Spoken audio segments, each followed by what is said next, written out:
apa yang patut kita lakukan dan apa yang sepatutnya kita ada dalam hidup kita saat mana kitanya nak berbekal untuk kita nak menghadap di hadapan Allah Subhanahu Wa Taala. Para penonton dan sahabat-sahabat sekalian, waktu mana pertama kita cerita waktu mana kita mula diturunkan di dalam kubur, di antara perkara yang pertama yang ada di sekeliling kita ialah amalan soleh kita. Kita faham yang demikian.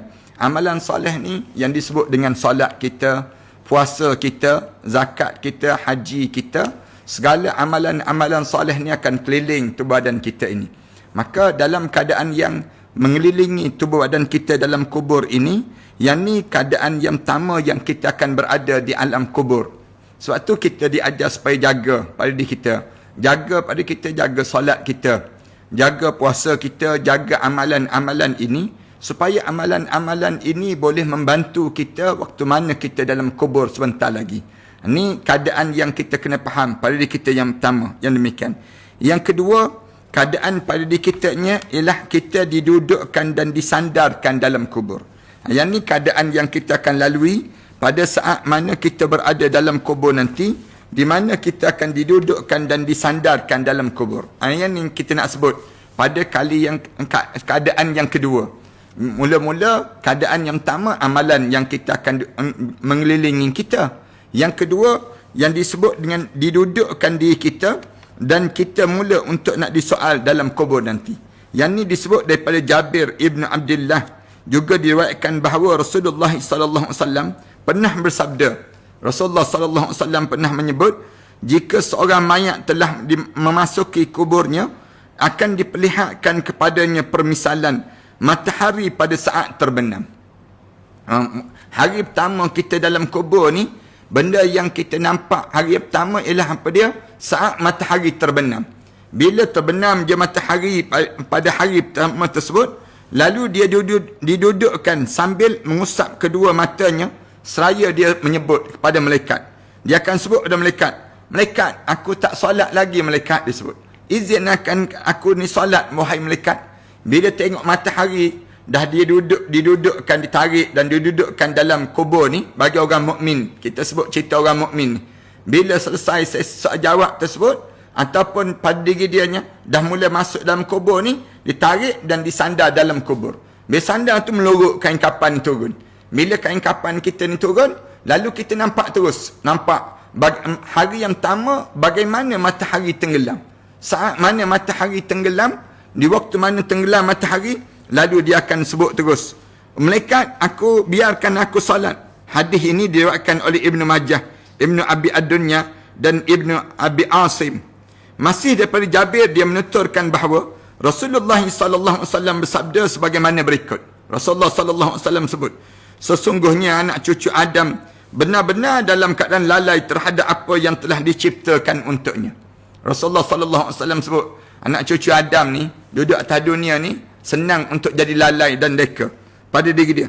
Apabila hendak menciptakannya, Allah berkata pada malaikat, "Wahai malaikat, tetapkanlah rezeki dia, peninggalannya dan ajalnya. Tetapkan pula apakah dia hidup dalam keadaan sengsara ataupun sejahtera dalam hidup seorang."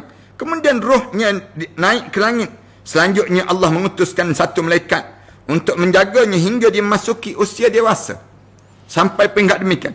Setelah itu, dia menugaskan dua malaikat yang akan menulis kebaikan dan keburukannya. Start daripada mula akil balik, ada dua orang malaikat, Raqib dan Atid, mula tulis amalan-amalan baik dan buruk kita. Jika kematian telah menjemputnya, kedua malaikat itu naik ke langit, lalu datang kepadanya malaikat maut untuk mencabut nyawanya. Bila sampai ajal kita, mula naik saja roh kita ke langit. Di waktu dinaikkan yang disebut dengan malaikat ini, lalu turunlah yang disebut dengan malaikat maut untuk mencabut nyawa. Jika telah dimasukkan ke dalam kuburnya, nyawanya akan dikembalikan ke jasadnya.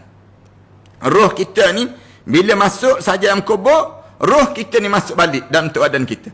Bila masuk balik dalam tubuh badan kita, setelah itu datang kepadanya dua malaikat kubur yang akan mengujinya. Dua malaikat munkar dan nakir lah yang akan mula soal pada diri kita ni.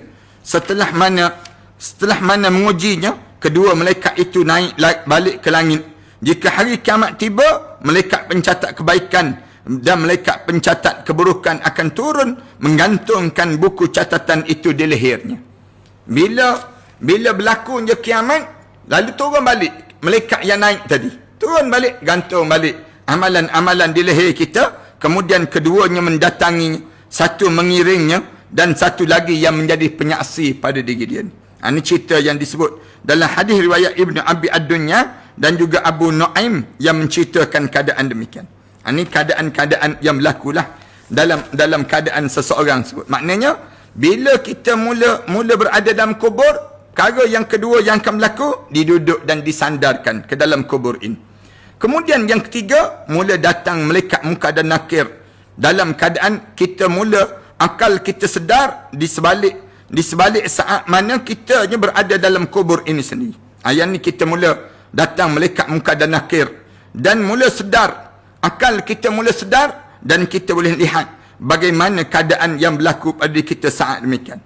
Yang keempat, akan berlaku pada kitanya Quran menjadi pelindung pada diri kita. Yang keempat ni, Quran menjadi pelindung pada kita. Dasar pada hadis Ubadah Ibn Samit yang diriwayatkan oleh Ibn Ubaid. Ditanya dalam tahajud Ibn Durais dalam Fadail Al-Quran dan Hamid Ibn Zanjawah dalam Fadail A'mal, dia mengatakan, jika salah seorang di antara kalian bangun pada malam hari, hendaklah dia mengeraskan bacaannya. Siapa-siapa yang bangun pada malam hari, bila dia solat, baca kuat. Jangan baca perlahan-lahan, jangan. Kerana suara keras itu akan mengusir syaitan dan juga jin-jin yang fasik. Bila kita solat, tuan-tuan bangun malam-malam, kita solat, waktu mana kita solat, kita baca kuat. Jangan baca perlahan-lahan, jangan. Baca kuat-kuat. Waktu tersebut, dia menyebabkan syaitan akan lari daripada rumah kita. Syaitan akan lari. Kemudian, bukan syaitan je, bahkan jin-jin yang fasik yang berada dalam rumah kita pun akan keluar daripada rumah orang mukmin. Para malaikat yang berada di udara serta para penduduk mendengar bacaan tersebut dan mengerjakan solat bersama dengan dia. Katakanlah malam-malam kita bangun tahajud malam, malaikat-malaikat yang bergerak di udara tu dengar bacaan solat kita. Turun malaikat turun akan baca bersama dengan kita dan solat bersama dengan kita. Sebab tu kita kadang-kadang kan, bila kita solat malam seorang-seorang, baca sampai ghairil maghdubi alaihim waladdallin, bunyi amin tu gemar, amin. Jangan berhenti pula, jangan. Bila amin tu, teruskan juga. Sebab apa dia? Malaikat berada di belakang kita, solat bersama dengan kita.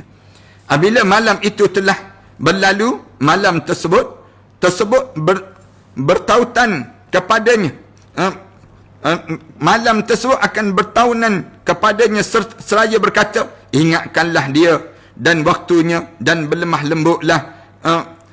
lembutlah kepadanya. Malam ni akan sebut, ingat orang ni dan lemah lembut dengan orang ni. Jangan kasar-kasar dengan orang ni. Jika kematiannya telah mendatanginya. Bila suatu hari kita ni sampai ajal untuk kita menghadap depan Allah, Al-Quran akan datang dan berdiri di sisi kepalanya. Mulalah Al-Quran, datang je Al-Quran yang kita baca ni dalam bulan Ramadan kan. Jangan seorang pun yang tak sentuh lagi Al-Quran. Dah masuk malam yang keempat, malam yang kelima begini, jangan ada di kalangan kita ni yang tak sentuh Al-Quran pun lagi dalam hidup dia. Jangan. Bahkan Al-Quran kita ni, bila kita meninggal dunia, Al-Quran yang kita baca ni akan datang di kepala kita. Jangan tak baca ya. Saya ulang banyak kali pada sahabat-sahabat sekalian. Sahabat-sahabat, bacalah Al-Quran. Ulanglah Al-Quran. Dalam hidup kita ni, jangan malas untuk membaca Al-Quran Karim. Ulang Al-Quran ni berulang-ulang pada diri kita dengan Al-Quran Karim. Jangan sampai peringkat kita ni sampai tak boleh baca Al-Quran. Tuan-tuan cari usaha untuk membaca Al-Quran Karim.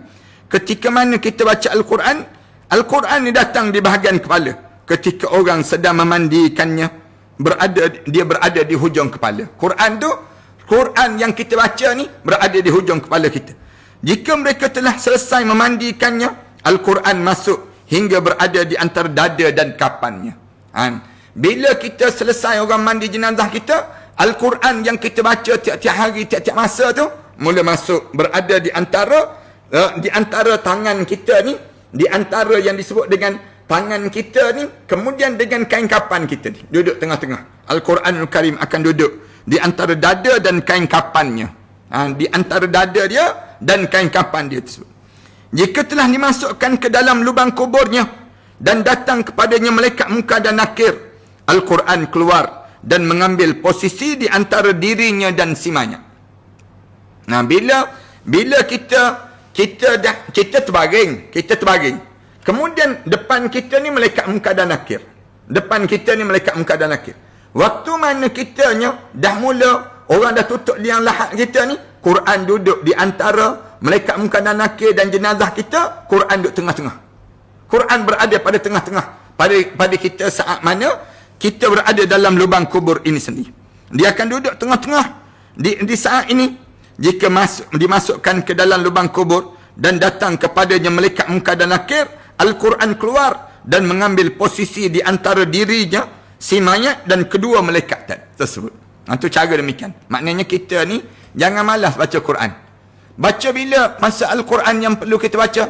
Sebelum mana subuh, rajin baca Quran. Kemudian bila? Lepas pada maghrib, baca Quran. Kemudian bila lagi baca Quran? Lepas pada sembahyang fardu. 5 waktu, membaca Quran. Pada diri kita demikian. Bila lagi baca Quran dalam hidup kita, bangun tidur tu, belum apa-apa lagi, baca Quran dalam kehidupan kita. Kemudian kedua malaikat itu mula berkata kepada dia. Mula sebut ada Quran. Pergi jauh pergi. Quran, jangan duduk dekat dengan hamba ini. Jauh kamu daripadanya. Kerana kami ingin mengajukan pertanyaan kepadanya. Kami nak tanya soalan ni. Wahai Quran, kamu pergi jauh.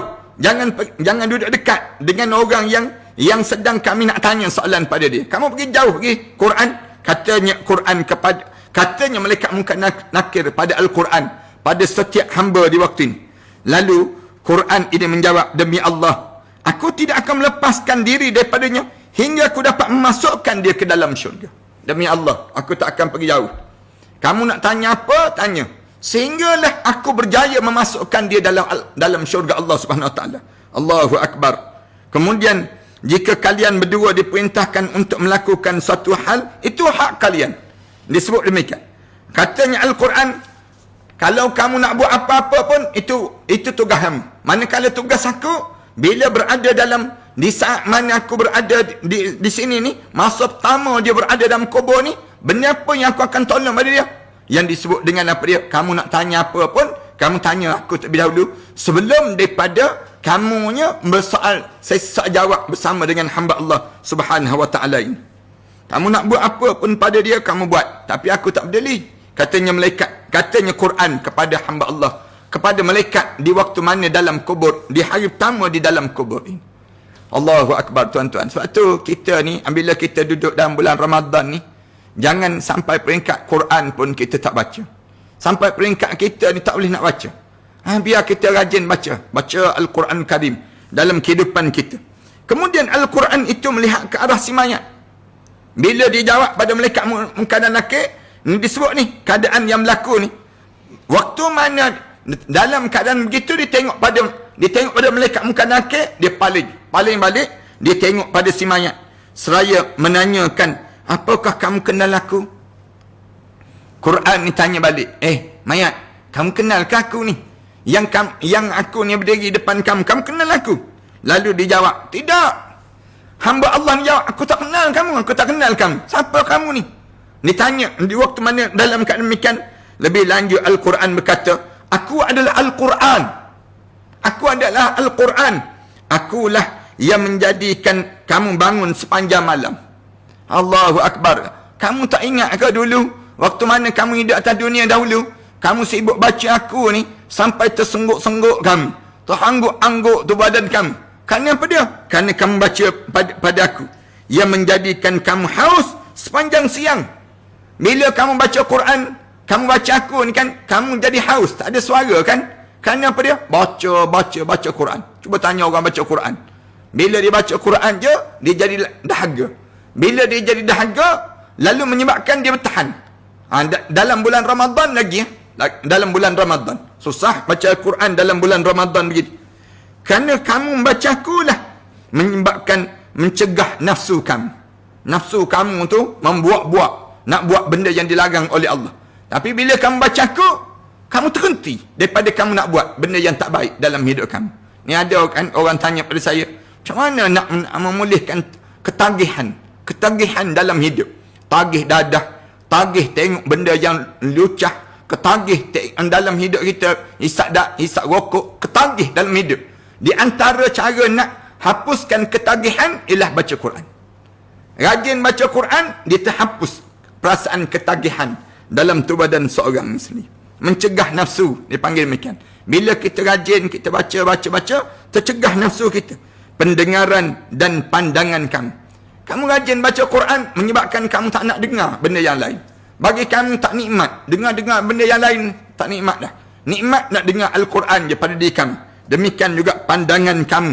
Terjaga pandangan kamu. Disebabkan kamunya tahu tentang bagaimana perkara yang kamu kena lalui dalam kehidupan kamu. Kamu juga akan mendapatkan aku di antara teman-teman kamu sebagai teman yang paling jujur. Sambil dia paling tu, kamu tahu tak, aku ni kawan yang paling baik lah dalam hidup kamu. Dan di antara saudara-saudara kamu yang paling jujur di kalangan saudara-saudara kamu. Yang lain ni payah nak jadi jujur kan. Dalam hidup kita ni, kita dapat orang-orang yang dekat dengan kita ni. Ada orang yang ambil kesempatan pada diri kita. Ada orang yang sanggup buat khianat pada kita. Waktu mana dia berkawan dengan kita, waktu mana dia bersaudara dengan kita, khianat dengan kita. Ada orang yang demikian. Tapi Al-Quran tak buat khianat pada orang. Oleh kerana itu, aku akan menyambut kamu dengan senang hati. Quran ini sebut, kamu jangan bimbang. Aku akan jawab bagi pihak kamu dengan keadaan senang hati pada dia aku. Setelah mana tersebut, pertanyaan malaikat Munkar dan Nakir, kamu tidak akan menemukan kesulitan dan merasakan kesedihan pada kamu. Kejap lagi, malaikat Munkar dan Nakir akan tanya pada kamu, aku akan jawab bagi pihak kamu. Allahu Akbar. Inilah yang kita kena buat dalam diri kita. Al-Quran mesti jadi keutamaan di atas dunia ini. Ni tuan-tuan boleh dengar sendiri ni. Setelah itu, kedua malaikat itu keluar daripada dirinya. Malaikat akan keluar daripada dirinya. Sementara Al-Quran naik ke langit menuju Allah untuk meminta tempat tidur dan selimut. Al-Quran akan mula naik saja, jumpa dengan Allah, sebut ada Allah, ya Allah, kami nak sediakan keselamatan, ketenangan pada hamba Allah ini. Kami menjadi saksi di atas amalan dia sepanjang dia hidup atas dunia dahulu. Dia dalam keadaan yang dia ni sentiasa ingat pada kamu, ya Allah. Membaca aku diperintahkan kepadanya untuk mengambil tempat tidur, selimut, pelita dan sinar syurga dan bunga yasmin daripada syurga Allah Subhanahu Wa Taala. Lalu di waktu tersebut mulalah dalam keadaan demikian Al-Quran ni minta dengan Allah, ya Allah nak selimut, nak kepada yang ni. Kemudian disebut terus. Bila sebut sahaja demikian, Allah kata ambil selimut, ambil tempat tidur dia, kemudian pelita pada dia, sinar syurga untuk dia dan bunga yasmin daripada syurga Allah untuk hamba Allah ini. Ni saat malam hari pertama, saat pertama kita mula bersendirian dalam kubur. Ingat ni deal kita ni, deal kita. Kalau kita nak deal dengan Allah, nak suruh kita selamat dalam kubur nanti, selesaikan dulu atas dunia ni. Antara benda yang kita selesai atas dunia ni apa dia? Baca Quran. Baca Quran, hafal Quran. Kemudian dalam hidup kita ni, hidup dengan Al-Quran. Makan, tidur, bangun dengan Al-Quran. Al-Quran jangan jauh dalam kehidupan kita. Kemudian semuanya dibawa oleh 1000 malaikat yang berada dalam langit. Demikianlah waktu mana begitu saja turun terus malaikat-malaikat daripada langit ini untuk mencapai orang itu. Mereka didahului oleh Al-Quran. Lalu Al-Quran berkata kepadanya, nak sampai kepada hamba Allah ni, Quran dulu datang. Quran dulu datang. Datang duduk dekat dengan hamba Allah. Apakah kamu merasa takut setelah mana keberadaanku ini? Quran tanya. Kamu takut tak? Aku ada lagi ni. Kamu rasa lagi tak takut ni? Kejap lagi malaikat Munkar dan Nakir nak tanya kamu ni. Kamu takut tak pada dia aku ni? Kepergianku meninggalkan kamu adalah untuk meminta tempat tidur, tempat yang selamat dan pelita kepada Allah. Kini aku telah datang pada kamu dengan membawa semua itu. Quran ni sebut, kamu tadi aku pergi tadi, kamu terasa takut tak? Sekarang aku datang balik, aku bawa datang dengan selimut, katanya Quran. Aku datang pada kamu untuk bawa pelita, aku datang bawa tempat tidur pada kamu dan aku datang pada kamu dengan membawa semua yang diperintahkan oleh Allah untuk pada diri kamu. Setelah itu, para malaikat menemuinya. Malaikat-malaikat turun menemui hamba Allah yang sedang terbaring dalam keadaan begitu, lalu membawanya dan menempatkan di tempat tidur tersebut. Lalu malaikat usung je, letak tempat tidur bagi orang mukmin ini, serta meletakkan simuk itu di bawah kedua kakinya. Allahu akbar. Allahu akbar. Indah saat yang pertama berada di alam barzah. Waktu mana kita mula masuk dalam kubur tersebut, kitanya rasa terus ni hasil daripada Quran. Yang orang taja, orang baca Quran, orang yang tanggung, mereka yang menghafal Quran, orang yang hidup dengan mengasihi ahlul Quran, yang terlibat dengan Al-Quran, orang yang hidup dia dekat dengan para alim ulama. Waktu mana dia mati, ni keadaan yang berlaku pada masing-masing tersebut. Sedangkan bunga Yasmin berada di dadanya. Bunga Yasmin tu letak dekat dengan dada. Macam kita kan, kita pergi majlis-majlis utama, biasanya orang letak bunga dekat dada kita ni. Bunga tu dalam kubur tu dapat dah bunga Yasmin. Dalam bunga Yasmin daripada syurga Allah berada di dada dia. Dia pun tidur di atasnya. Tidur di atas katil yang dibawa daripada malaikat-malaikat di hari pertama kita di barzah. Dia masih terus melihat ke arah para malaikat hingga mereka terbang ke langit. Tengok malaikat-malaikat. Masing-masing tengok. Para hadis kan biasa tak tengok anak-anak kita yang kecil kan. Bila kita tengok, kadang-kadang dia dongak tengok. Mata dia memandang-mandang. Dia pandang apa? Dia pandang malaikat. Di saat sama juga kita dalam kubur. Bila kita masuk dalam kubur, orang mukmin masuk dalam kubur, hari yang pertama tu terdongak-dongak muka dia. Tengok, pandang kanan, pandang kiri. Suasana yang ada pada mereka tersebut. Ni orang mukmin yang berada dalam kubur ini sendiri. Kemudian selanjutnya Al-Quran mendorong kubur untuk melapangkannya. Lalu dalam keadaan demikian, Quran pun sebut ada kubur. Kamu lapangkan pada hamba Allah ini, hamba Allah yang berada, yang baru masuk ni. Dalam kitab Abu Muawiyah disebut, lalu dilapangkan untuknya kuburnya seluas perjalanan 400 tahun untuk dirinya. Allahu Akbar. Tak tanya lagi ni, tak ada sesi soal jawab lagi. Orang mukmin baru masuk dalam kubur baru. Tiba-tiba kubur jadi lapang terus kubur dia. Sejauh mana? Sejauh 400 tahun perjalanan. Allahu Akbar. Kemudian dia mengalihkan bunga Yasmin daripada dadanya ke hidungnya seraya menciumnya dengan penuh kelembutan. Dia cium bauan yang penuh lembut. Ni kalau kita boleh bayang saudara-saudara kita yang ahlul Quran, dia meninggal dunia, beginilah keadaan pada diri dia. Meninggal dunia yang menghafal Quran, ahlul Quran, yang hidup dalam keadaan yang dia sentiasa ingat pada Allah Subhanahu Wa Taala. Hingga kan sampai trompet dibunyikan. Sehinggalah bila dia senyum sonok ni, sehinggalah kedengaran waktu mana yang disebut dengan sangkakala dibunyikan. Setelah itu keluarganya datang 1 kali, 2 kali, setiap harinya dia pun memberitahu mereka dan mendoakan mereka agar diberikan kebaikan yang diterima di sisi Allah Subhanahu Wa Taala. Dia pun sebut pada keluarga dia. Keluarga dia datang ziarah dia tersebut. Dia kata, dalam keadaan sebegini, untung aku waktu mana aku hidup di kalangan mereka demikian. Jika ada di antara anaknya yang belajar Al-Quran, ini dengar betul-betul. Kalau kalian ada anak-anak yang belajar Al-Quran, akan disampaikan kepadanya berita gembira mengenai hal itu. Allahu Akbar. Yang hidup menghafal Quran, bila hidup dia dengan Al-Quran, ni bulan Al-Quran pada diri kita ni, jika ada di antara anaknya belajar keburukan, dia akan mendatangi pagi dan petang hari seraya menangis karenanya hingga dibunyikan sangkakala waktu mana di padang mahsyar Allah Subhanahu Wa Taala. Allahu Akbar. Kadang-kadang kan anak-anak yang menghafal Quran, yang baca Quran kan, kadang-kadang mimpi jumpa dengan arwah ayah, mimpi jumpa dengan arwah ibu. Arwah ibu pula ahlul Quran, arwah ayah pula ahlul Quran. Jumpa mimpi, Allah seronoknya. Dia cerita ayah dah jumpa dah dengan nikmat yang baik. Ini nak sebutnya interaksi di antara orang dalam kubur dengan orang yang masih hidup. Itu satu pandangan alim ulama sebut demikian. Yang keduanya, pandangan alim ulama sebut, Sama-sama mereka di antara roh dengan roh ni saling berjumpa tu, dia kata, untung kita kan. Atas dunia dahulu kita sempat menaja orang menghafal Quran. Atas dunia dahulu sempat kita membaca Al-Quran. Atas dunia dahulu kita sempat banyak je yang disebut, saling sebut-sebut di kalangan mereka ini sendiri. Ni bukan himpitan kubur ni.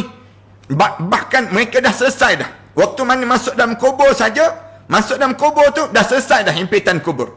Ni masa yang mula-mula letak jenazah dan dihadapkan suasana yang berlaku pada mereka di saat demikian. Al-Hafiz Abu Musa Al-Madni mengatakan, ini adalah hadis hasan yang diriwayatkan oleh Ahmad bin Hanbal dan Abu Khaisamah dan Abu Abdurrahman Al-Muqri dengan sanad yang disandarkan pada Ubadah Ibn Samit. Itu sendiri. Nak sebutnya gambaran bagaimana kedudukan dalam kubur waktu mana, saat mana kita menghadap di hadapan Allah SWT. Keadaan yang keempat.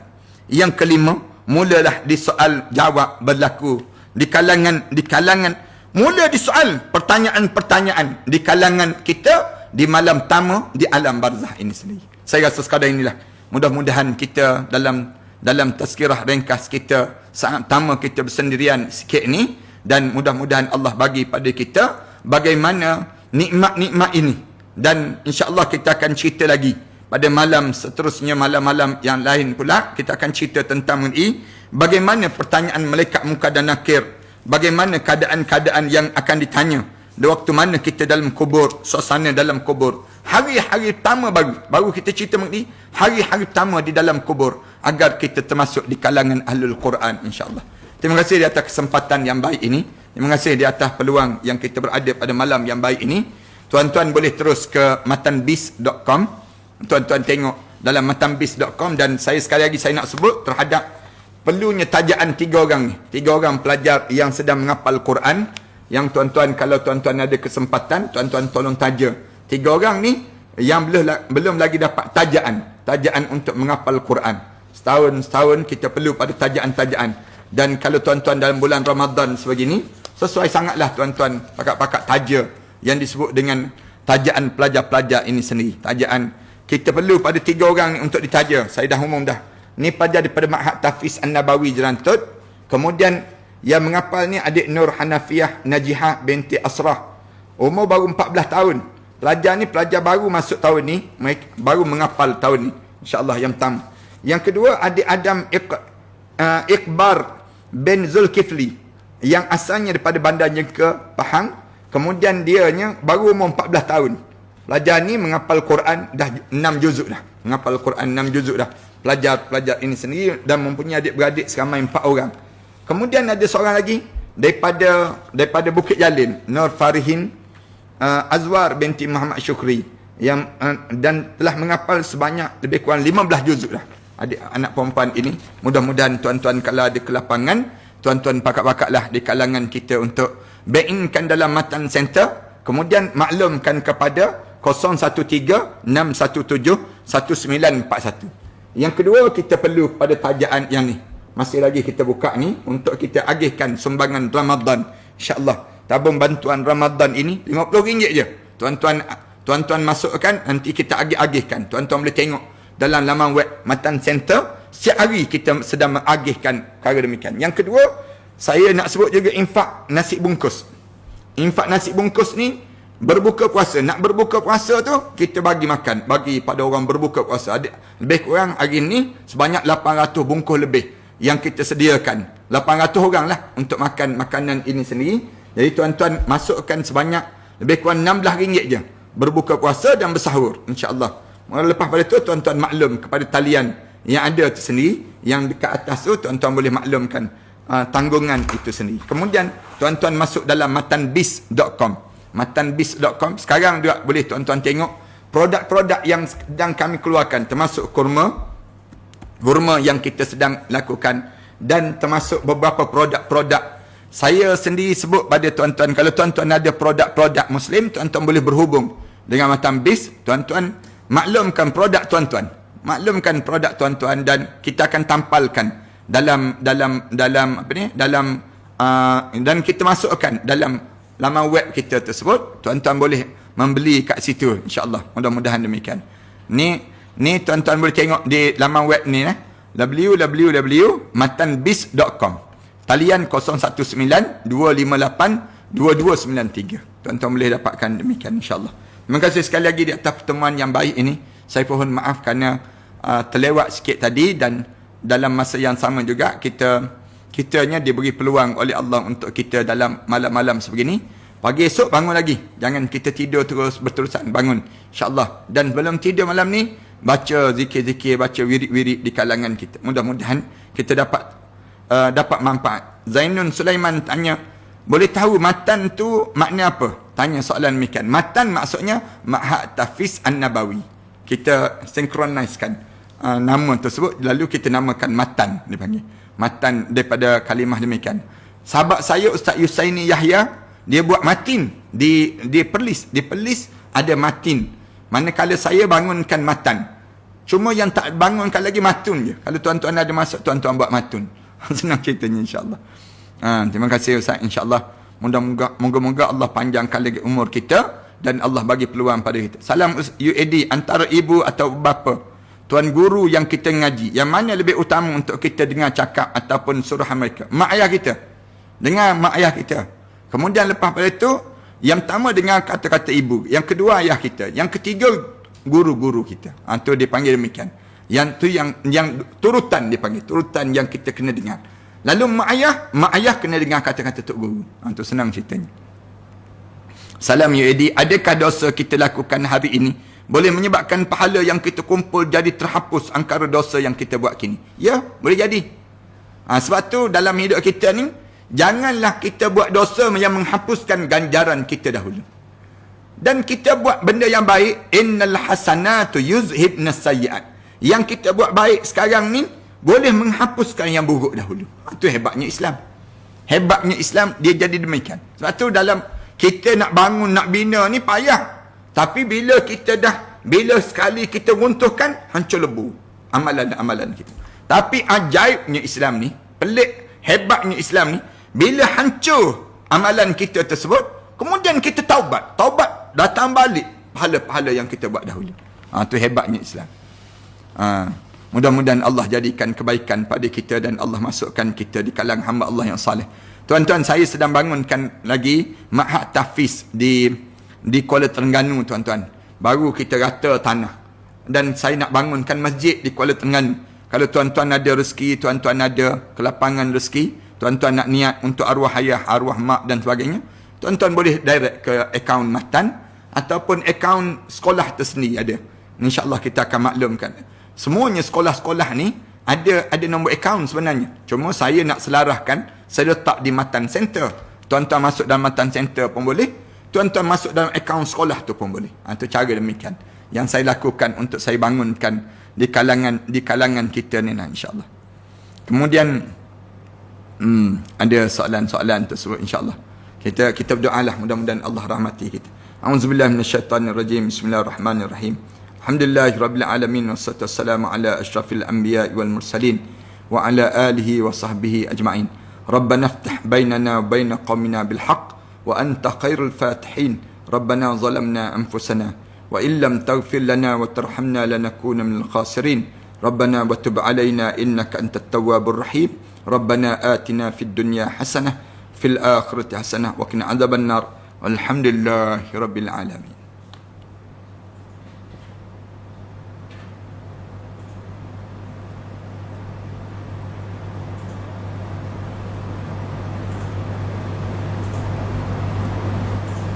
Thank you.